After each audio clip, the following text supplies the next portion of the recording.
سڵای خۆی گەورەتان لەبێت چۆن خوێندکاران هیوادارم زۆر باش بن.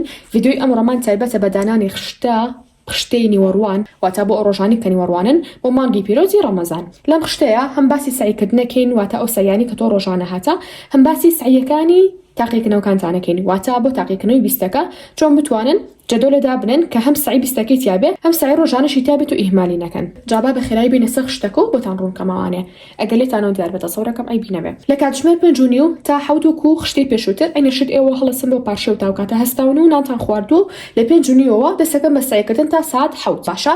لەو کاتەیە سعی چەکەن سعی تاقیکردنەوەی بیستەکە ئەکەن، ئەمەیان بۆ ئەو کاتانەیە کانی وەڕوانن وریابن کە دواتیش باسی یەکەم تۆ لە شەوەکە سعیت کردووە بەڵام هەر سعیت ئەمێنێ ئەگەر بێت و منهەجەکە و قورس بێ یا زۆر بێ هەر سعیت ئەمێنێ بۆ ساعت 5:30 بەیانی بۆ 7 بەیانی کە باشین کاتە نەبرسیتە نوتی نوتان بڵێ وەزەم نییە دای ئەنێ بۆ سعیکردنی تاقیکردنەوەی بیستەکە.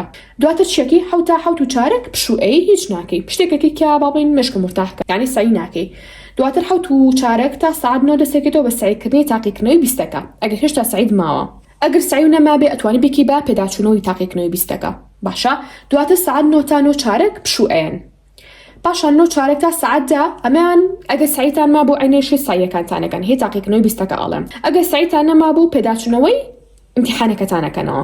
ئەگەر پێداچوونەوە شتان کردبوو ئەتوانی پرسیاری ساڵەکانی پێشووتری تایبەت بۆ دەرسە بهێنیت و شیکاریان بکەیت. هەروەکو وتومانە ئەم خشتەیە فەرز نییە تۆ ئیلا و بیلا ئەم خشتە جێبەجێ بکەیت تەنها فکرێکی لێوەرگرا تەنها بیرۆکێکی لێوەربگرا. ئەتوانی دەستکاری کاتەکان بکەیت، ئەتوانی دەستکاری ئەم بابەتانی ئێرە بکەیت ینی کارەکانە بکەیت. اینجا با هەبگەڕێنەوە ساعت 9:15 بۆدا ئەگەر بێت و ئەڵەی پرسیاری ساڵەکانی پێشووتیشم شیکار کردووە ئەتوانی ئەو ساعتە تقریبا ساعتێک ئەکاو ناکات با بڵێن ساعتێک ئەم ساعتە سعی لە ئەو دەرسانە ئەکەی کە ئەمڕۆ هەتا بۆ هەر دەرسێک هەوڵ بە چارەکی 20 دقەدا بنێ. زۆر کاتیان پێوە مەکوژە. ئەگەر کاتێ نییە و ئەزانەی دەرسێک ئاسانە ئەتوانی ئەو ڕۆژە سعی لەو دەرسیانەکەی. هەمیشە وتومانە بیستەکە گرنگترە لە ڕۆژانە بەڵام مانێ ئەو ناگەنێ کە تۆ ڕۆژانە ئیهمالکەی. بەڵام لێک حاڵەتە تەنها بۆ تێ ڕۆژێک بۆ نمونەوانەیەک ئیهمالکەی کە بزانی زۆ گرنگ نییە یان ئەزانی لە پۆ لە مامۆستا شەرحی کاتی ئەگەی یان ئەوەی کە کویزی ڕۆژانەتانیەت تەبەن ڕاناکەم هیچ مامۆستا کویستان کە تۆ تاقیکردنەوەی بیستەکە هەبێ. بەرحاڵ هەوڵ بە زۆری کاتەکانە بۆ تاقیکردنەوەی بیستەکە دابنەوە پاشان کاتژمێر 2 کاتژمێر دابنێ بۆ سعیکردنی ڕۆژانە.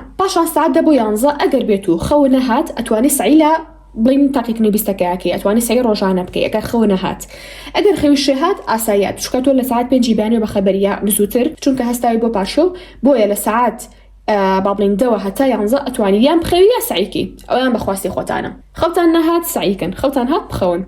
دواتر 11 تا 5 قوتابخانە نووسیوە ئیتر تایە تۆ ماڵە خۆتە گۆڕیت و ئیسراحەتێکەکەی ئەتوانم بڵام ئیتر ئەبێ بە ساعت 5 بۆ 5:30. ئەگەر زووتر هاتنەوە لە قوتابخانە هەیە ساعت 4 توانێ ئەم کاتە باشترە چونکە تا ڕادێک کاتی لەبەردەستە بۆ پێش بانگی مەغریب. ئەو کاتە تو ئەتوانی نوو ساعتێ بدۆزی توانێ سعی لە وانانەیەکی کە ئەمڕۆ هەتبووە واتە ئەمڕۆ کە لە قوتابخانە چ شتێکی خوێندووە بڵین ئەمڕۆ سعی لە فیزیانە کردووە فیزیاشە هەبووە ڕۆژانە.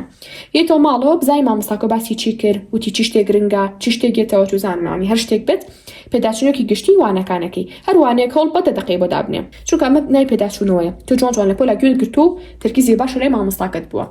پاشان وەکو نووسیمانە 5 تا 5:30 ئەتوانی پێداچوونەوەی وانەکانی ئەمڕۆت بکەیت. دواتر 5:30 تا 7:30 دامنا بۆ پشودان و ڕۆژوشکان و نشکردن و ئەم بابەتانە. دواتر کاتژمێر 8 تا 9 شەو چکە بیستەکەی گرنگترە ئێمە شەوەکەی سعی لە تاقیکردنەوەی بیستەکەی بەیانیمانە ئەکەین باشە. دواتر 9 تا 9 دقە پشوئەن. دواتر 9 دقە تا 10 سعی ئەکەن ئەمانە هەمووی بۆچی کە نووسیمە سعیکردن تۆ بەشەوە سعی لە بیستەکە ئەکەی وریابن ئەمە سعی ڕۆژانە نییە. سعی ڕۆژانە ئەخەنە دوای تاوکردنی سعی بیستەکەتان بۆ ئەوەی کە سترێز نەبن. ئەگەر شتۆڵی مامۆستا وەڵام نوێ مفتاحم سەرەتا سعی لە ڕۆژانەیە بکەم ئۆکێ کێشەمان نییە. کاتە 9 دقە تا 10 سعی کردنمان نووسی دواتر 10 یا 10:30 پشودان یانیش ئەتوانی بخەویت. ئیتر ساعت تا 10:30 ئەتوانی بۆ نمونە پلان و شدابنی جەدول و شدابنی بۆ بەیانی ئەشتوانی هەر لە ساعت 10 بخەویت. بۆ ئەوانەشتان کە ئەتانێ بەشداری لە کورسەکەی بکەن تکالی ئینستاگرام و لە تیکتۆک و ئەمانیان نەمە بنێرن تەنها لە تێلەگرام و نابە بنێرن بۆ بەهێزکردنی یادگە و لەبەرکردنی هەر بابەتێک کە تۆ بتەوێت بە کەمترین کات ئەتوان نەمە بنێرن بۆ ئەم تێلەگرامەمان. ئێستا شاتینە کۆتایی ڤیدیۆکەمان هەتا ڤیدیۆی ئایندا بەخوای گەورەتان ئەسپەرم خواتان لەگەڵ بێت.